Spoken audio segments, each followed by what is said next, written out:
No before derivation for the lens जो भी हमारा फॉर्मूला निकल के आएगा उससे पहले हम क्या देखते हैं, reflection from the spherical surfaces. उसके लिए पहले हम फार्मूला निकाल लेते हैं। जब हम ये फार्मूला निकाल लेंगे ना, उसके बाद जो लेंस के फार्मूला निकल के आएंगे बहुत इजी हो जाएंगे। वैसे डेरिवेशन एग्जामिनेशन में तो नहीं आता है, लेकिन थोड़ा सा आइडिया ले लेते बनता कैसे है। Reflection from A spherical surface मतलब सपोज जहां से हमने अगर कोई पॉइंट ऑब्जेक्ट लेते हैं, वो पॉइंट ऑब्जेक्ट जो रेडियल मीडियम में है और स्फेरिकल सरफेस के दूसरे साइड में डेंसर मीडियम है, जहां इमेज बन रहा हो और रियल इमेज बन रहा है। तो सपोज ये पॉइंट ऑब्जेक्ट है और ये हमारा स्फेरिकल सरफेस है। अगर यहां हम इमेज की बात करते हैं तो हमें सबसे पहले ये कंसीडर करना पड़ेगा, जो इंसिडेंट एंगल है, रिफ्लेक्शन एंगल है और aperture of the spherical surface that should be too small. ये हमें एजम्पशन लेकर के चलना पड़ेगा और हम एजम्पशन लेने के बाद हम डेरिवेशन करने जा रहे हैं। ठीक है, तो ये हमारा पॉइंट ऑब्जेक्ट है। अगर हमने स्फेरिकल सरफेस लिया है तो हम क्या करेंगे, पोल ले लेंगे और सेंटर कर्वेचर ले लिया। This is centre curvature of spherical surface और ये पॉइंट ऑब्जेक्ट है जो प्रिंसिपल एक्सिस पे है। ठीक है, यहां से रेज निकलती हैं और this is the real medium. और हमने क्या किया है, जो सेंटर ऑफ कर्वेचर पे नॉर्मल ड्रॉ किया है। This is normal to centre of curvature, right. तो हमारा जो है इंसिडेंट एंगल हमारा आई हो गया, रेंज पॉइंट ऑब्जेक्ट ये है। तो अब क्या होगा, रिफ्लेक्शन के बाद क्या होगा, because this is the tension medium, तो हमेशा जो है नॉर्मल की तरफ जो है यानी कि रिफ्लेक्शन के बाद रे जो है डाइवर्ट हो जाएगी। तो यहां जाने के बजाय रे जो है नॉर्मल की तरफ डाइवर्ट हो जाती है, राइट। तो डाइवर्ट होती हैं और ये हमारा यहां से जब एक रेज हमारा ओ से जो निकलती है, पोल के जो पास करते हैं तो बिना डाइवर्ट किए निकल जाती है। तो इस पॉइंट पे और डाइवर्जन के पास जब जो रेज रिफ्लेक्शन के बाद जहां दोनों रेज मिलती हैं वहां इमेज बन रहा होता है। एक तो रे डाइवर्जन के बाद यहां गई, दूसरी रे जो है ओ से निकली है, ओ से निकलते हुए सेंटर ऑफ कर्वेचर निकलते हुए बिना डाइवर्जन के आई पे जाके मिलती है। ठीक है, तो इस पॉइंट पे जो है इमेज रियल इमेज बन रही होती है पॉइंट ऑब्जेक्ट। तो अब हम ये सारी चीजें देख लेते हैं कि अब बाय द वे हमने एनओसी एक एंगल ले लिया, एनओसी इजीएस्ट वे में लेते हैं डेरिवेशन को, कोई मुश्किल नहीं है।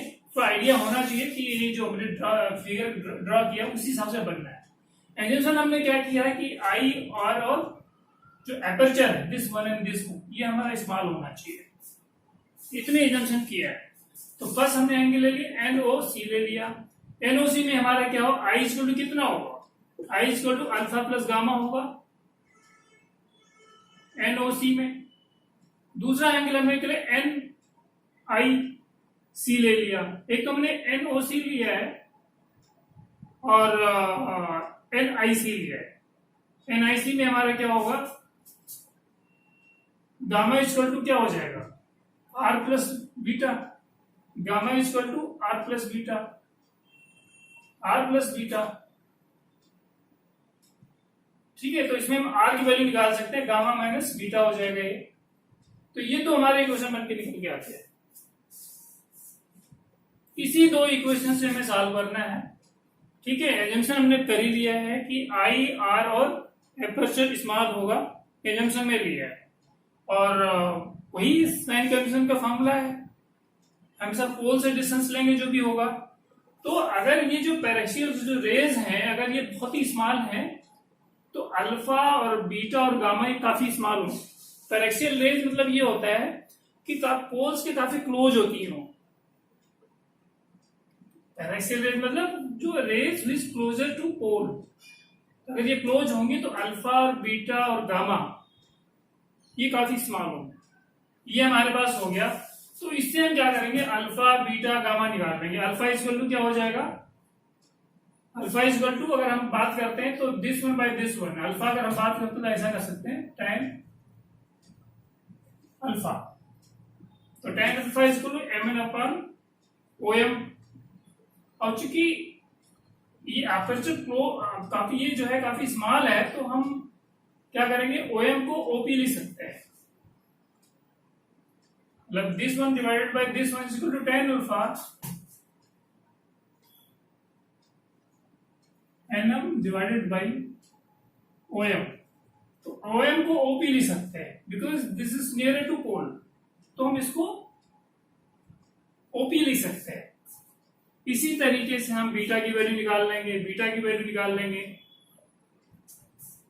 nm डिवाइडेड बाई mi, और चूंकि ये दिस इज क्लोज टू, तो इसको हम pi लिख सकते हैं, पोल के पास है तो इसमें pi लिख सकते हैं, ये हो जाएगा। इसी तरीके से जो गामा के लिए लिख लेंगे mn अपान mc, mn अपान mc यानी pc हो जाएगा हमारा, because this is close to pole. तो mn, ये तीन इक्वेशन हमारे पास आ जाएगा, फर्स्ट, सेकेंड, थर्ड, बस बस आप फिर डन हो गया आपका क्वेश्चन। प्रोवाइड आपको फिगर पता होना चाहिए कैसे बना है। पॉइंट ऑब्जेक्ट था, रिफ्लेक्शन के बाद चूंकि ये डेंसर मीडियम है तो नॉर्मल की तरफ डाइवर्ट हो जाएगी रेस, और जो एक दूसरी वो जो रे होगी वो पोल से होते हुए सीधे निकल जाएगी, जहां दोनों मिलेगी वही इमेज बनेगा। तो दो जो फिगर है, मतलब कहने का मतलब है जो ये सेंटर ऑफ कर्वेचर है, इस पे जो दो फिगर बनते हैं, आई का फिगर और आर का फिगर, दोनों हम लेकर के सॉल्व करेंगे, दोनों लेकर के सॉल्व करेंगे, इजीली सॉल्व हो जाएगा। तो अब यहां हमने जो है स्नेल लॉ का यूज कर लिया है, v1 sin i equal to v2 sin r।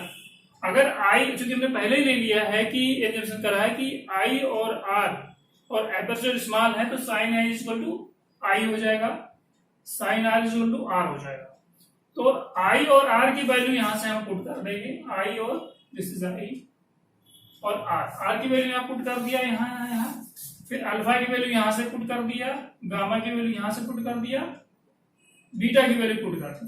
चूंकि mn हर जगह अवेलेबल है तो वो कट जाएगा, दोनों तरफ से सॉल्व कर लेंगे तो आपका ये रिलेशन आ जाएगा, μ1 अपान OP प्लस μ2 अपान PI, μ2 अपान μ2 माइनस μ1 अपान PC। OP हमारा क्या है, OP is the distance of object, point object, तो माइनस म्यू होगा, राइट। और PI क्या हमारा, PI इमेज जहां बनी है ये प्लस में होगा because along the incident ray है, तो प्लस भी होगा ये PI। और PC क्या है, PC is the radius of curvature, PC R हो जाएगा, ये भी पॉजिटिव में आएगा क्योंकि ये जो है डिस्टेंस U माइनस में होगा। सॉल्व कर देंगे तो μ1 minus V minus μ2 upon U equal to μ2 minus μ1 upon r. μ2 is the refracting index of denser medium, μ1 is refracting index of rarer medium, r the radius of curvature। जब real image बनता है तो उस case में हमने जो है ये रिलेशन निकाल लिया, रिफ्लेक्शन के बाद जो हमारा इक्वेशन बनता है ये होगी, ठीक है, कोई मुश्किल नहीं है, आसानी से ये क्वेश्चन सॉल्व किया जा सकता है, प्रोवाइडेड आपको ये पता होना इमेज कैसे बना हुआ है। इमेज ऐसी तो बनाते हैं, पॉइंट ऑब्जेक्ट से जो है गई है, नॉर्मल गई, रिफ्रैक्शन के बाद वो नॉर्मल की डाइवर्ट हो जाएगी और एक दूसरी रेज जो जाएगी पोल से होते जाएगी, दोनों जहां मिलेंगे वो इमेज बन जाएगा,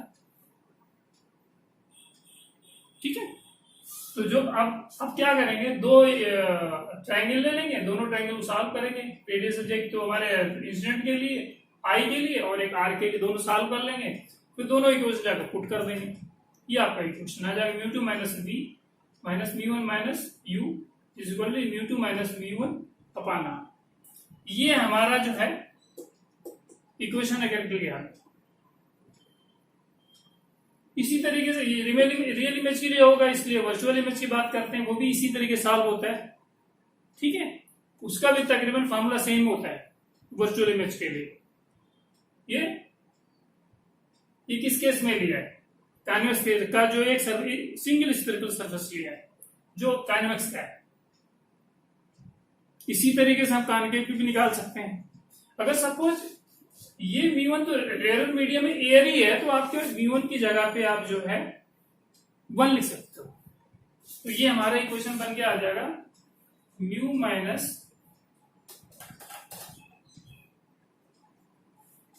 V minus 1 upon U equal to mu minus 1 upon R। ये भी इक्वेशन बन गया। देखिए जो ये फर्स्ट मीडियम जो एयर है वो एयर ही है, तो ऐसा लिख सकते हो। ठीक है, तो ये आपका इक्वेशन बन के आ गया है। इसी तरीके से आप वर्चुअल इमेज की भी बात कर सकते हो, वो भी तकरीबन ऐसे ही सॉल्व होता है और इक्वेशन भी सेम आती है। तो प्रोवाइडर यही फार्मूला आपको दिमाग में हमेशा रखना है, रिफ्लेक्शन फ्रॉम स्फेरिकल सरफेसेस। ठीक है, एक हमारा जो है एयर वाला रेयर मीडियम है, दूसरा डेंसर मीडियम होगा, हमने इक्वेशन निकाल ली। राइट, तो अब ये सोच के चलते ही हमारे पास ये जो फार्मूला आ गया है, तो हमने ये रियल इमेज के लिए निकाला है, फिर वर्चुअल इमेज के निकाले वो भी तकरीबन सेम आएगा। उसी तरीके जो हम अगर बात वो जो स्फेरिकल सरफेस है वो कॉन्वेक्स के लिए है, मतलब वो ऐसे हो जाएगा लाइक ऐसे। अब एक एग्जांपल और लेते हैं। अगर सपोज अभी तो हमारा जो पॉइंट ऑब्जेक्ट था वो रेयर मीडियम में था और उसकी इमेज बन रही थी डेंसर मीडियम में। अगर हम दूसरी केस को अगर by the way point object denser medium में है और उसकी जो इमेज बन रही हो रियल इमेज बन रही हो रेयर मीडियम में, मतलब पॉइंट ऑब्जेक्ट डेंसर मीडियम में हो गया लेकिन इमेज बनी रियल, वो भी रेयर मीडियम में। कुछ नहीं करना है, इसलिए आपको माइंड में हमेशा फॉर्मूले में रखना है, ये इंटरचेंज कर देना है। जहां μ2 है वहां μ1 लिख दो, जहां μ1 है μ2 लिख दो, दैट्स ऑल। मतलब वो रेयर मीडियम के लिए क्या हो जाएगा, अगर हम इसको फॉर्मूला ड्राइव करेंगे तो ऐसे हो जाएगा। अगर ऑब्जेक्ट जो है डेंसर मीडियम में है तो वो आप ऐसे लिख दो, ऑब्जेक्ट इन पॉइंट ऑब्जेक्ट, हमने पॉइंट ऑब्जेक्ट लिया, ध्यान रखना, इन डेंसर मीडियम, देन तो हो जाएगा μ1 माइनस V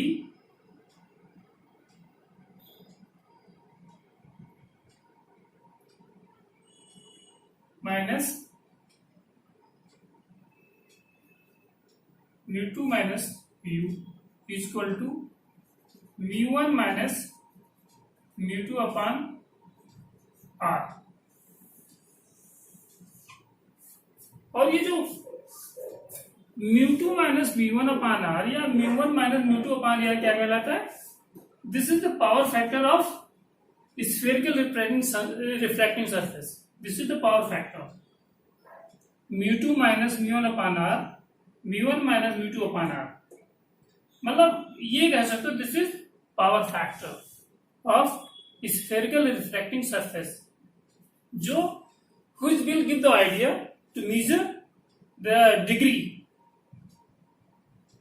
किस मतलब उस डिग्री को मेजर करता है। जो अगर उस कोई रे पास करती है तो उस डिग्री को बताता है जिस एंगल से वो डाइवर्ज या कन्वर्ज करती है। It measures the degree to the ray how it is being converged और diverged when it is passing from that spherical surface. तो this is the power factor. ठीक है, तो ये क्लियर हो गया होगा। अब ये हमें चाहे वो कॉन्वेक्स हो या कॉनकेव हो, जैसे अब कॉन्वेक्स के लिए यही फार्मूला है, कॉनकेव के लिए यही फार्मूला है। जब डेंसर मीडियम की बात करता है तो ये हो जाएगा, रेयर मीडियम की बात में अगर वो पॉइंट ऑब्जेक्ट है तो ये हो जाएगा, पावर फैक्टर निकालने की बात आती है ये हो जाएगा। अगर पहला वाला मीडियम एयर है तो वहां μ1 इक्वल टू 1 लिख देंगे। ठीक है, तो कोई इशू नहीं आना चाहिए, प्रोवाइडेड ये आपके पास हो गया। तो हम फर्दर अभी इसके बाद भी न्यूमेरिकल बनते हैं, लेकिन अभी हम थोड़ा सा लेंस से जैसे इमेज बनते हैं वो देख लेंगे। उसके बाद इसी को अप्लाई करते हुए हम लेंस के लिए, यानी कि चाहे वो कॉन्वेक्स लेंस हो या कॉनकेव लेंस हो, उसके लिए फार्मूला ड्राइव कर लेंगे, फिर न्यूमेरिकल लगाएंगे। राइट, अब एक एग्जांपल और लेते हैं। अगर सपोज अभी तो हमारा जो पॉइंट ऑब्जेक्ट था वो रेयर मीडियम में था और उसकी इमेज बन रही थी डेंसर मीडियम में। अगर हम दूसरी केस को अगर by the way point object denser medium में है और उसकी जो इमेज बन रही हो रियल इमेज बन रही हो रेयर मीडियम में, मतलब पॉइंट ऑब्जेक्ट डेंसर मीडियम में हो गया लेकिन इमेज बनी रियल, वो भी रेयर मीडियम में। कुछ नहीं करना है उसमें, आपको माइंड में हमेशा फॉर्मूले में रखना है, ये इंटरचेंज कर देना है। जहां μ2 है वहां μ1 लिख दो, जहां μ1 है μ2 लिख दो, दैट्स ऑल। मतलब वो रेयर मीडियम के लिए क्या हो जाएगा, अगर हम इसको फॉर्मूला ड्राइव करेंगे तो ऐसे हो जाएगा। अगर ऑब्जेक्ट जो है डेंसर मीडियम में है तो वो आप ऐसे लिख दो, ऑब्जेक्ट इन पॉइंट ऑब्जेक्ट, हमने पॉइंट ऑब्जेक्ट लिया, ध्यान रखना, इन डेंसर मीडियम, देन तो हो जाएगा μ1 minus v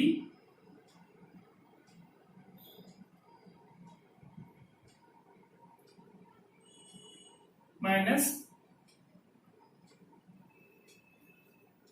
μ2 minus mu equal to μ1 minus μ2 upon r। और ये जो μ2 माइनस μ1 अपॉन r या μ1 माइनस μ2 अपॉन r क्या कहलाता है, this is the power factor of spherical refracting surface, this is the power factor μ2 minus μ1 upon r, μ1 minus μ2 upon r, मतलब ये कह सकते हो this is power factor of spherical refracting surface, जो which will give the idea to measure the degree, किस मतलब उस degree को मेजर करता है जो अगर उस कोई रे पास करती है तो उस डिग्री को बताता है जिस एंगल से वो डाइवर्ज या कन्वर्ज करती है। It measures the degree to the ray how it is being converged और diverged when it is passing from that spherical surface. तो this is the power factor. ठीक है, तो ये क्लियर हो गया होगा। अब ये हमें चाहे वो कॉन्वेक्स हो या कॉनकेव हो, जैसे अब कॉन्वेक्स के लिए यही फार्मूला है, कॉनकेव के लिए यही फार्मूला है। जब डेंसर मीडियम की बात करता है तो ये हो जाएगा, रेयर मीडियम की बात में अगर वो पॉइंट ऑब्जेक्ट है तो ये हो जाएगा, पावर फैक्टर निकालने की बात आती है ये हो जाएगा। अगर पहला वाला मीडियम एयर है तो वहां μ1 इक्वल टू 1 लिख देंगे। ठीक है, तो कोई इशू नहीं आना चाहिए, प्रोवाइडेड ये आपके पास हो गया। तो हम फर्दर अभी इसके बाद भी न्यूमेरिकल बनते हैं, लेकिन अभी हम थोड़ा सा लेंस से जैसे इमेज बनते हैं वो देख लेंगे। उसके बाद इसी को अप्लाई करते हुए हम लेंस के लिए, यानी कि चाहे वो कॉन्वेक्स लेंस हो या कॉनकेव लेंस हो, उसके लिए फार्मूला ड्राइव कर लेंगे, फिर न्यूमेरिकल लगाएंगे। राइट।